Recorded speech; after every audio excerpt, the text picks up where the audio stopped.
আজকের এই পরিস্থিতিতে আমরা বাকরুদ্ধ। আমরা নিপীড়িতা আসিয়ার পরিবারের পাশে এসে দাঁড়িয়েছি। তার মা বারবার মূর্ছা যাচ্ছে এবং হুঁশ ফেরার পরে একই কথা তার মায়ের মুখে উচ্চারিত হচ্ছে যে অপরাধীদের দ্রুত সময়ের বিচার যেন হয়।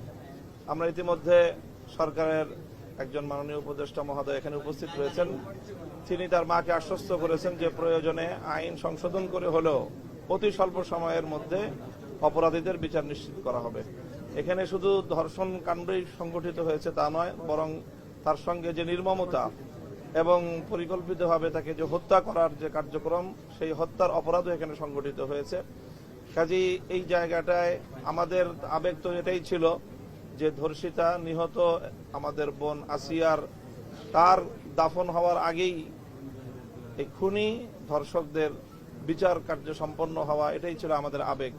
কিন্তু এরপরেও আমরা আইনের যে বাধ্যবাধকতা রয়েছে সেই সময়টুকু আমরা সরকারকে দিতে চাই এবং সরকারের পক্ষ থেকে ইতিমধ্যে যে আশ্বস্ত করা হয়েছে, প্রতিশ্রুতি দেওয়া হয়েছে যে আইন সংশোধন করে হলেও অতি দ্রুত সময়ের মধ্যে দৃষ্টান্তমূলক একটি বিচারের মাধ্যমে গোটা বাংলাদেশকে এই মেসেজ দেওয়া হবে যেন আগামী দিনে আর কোন অপরাধী এই ধরনের অপরাধ করার দুঃসাহস না দেখায় এবং আর কোন আসিয়াকে যেন আমাদের হারাতে না হয়।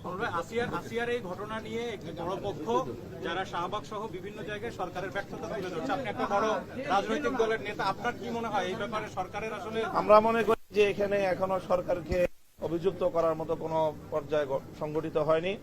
সরকার বরং সফলতার সাথে অতি অল্প সময়ের মধ্যেই অপরাধীদেরকে গ্রেফতার করেছে এবং তার সর্বোচ্চ চিকিৎসার ব্যবস্থা নিশ্চিত করেছে এবং যাবতীয় আয়োজন সম্পন্ন করেছে। কাজেই আমরা সরকারকে সময় দিতে চাই এবং আমরা বলতে চাই যে সরকার যে প্রতিশ্রুতি দিয়েছে সেই প্রতিশ্রুতি যদি বাস্তবায়ন করে তাহলে আমরা সরকারকে সাধুবাদ জানাবো।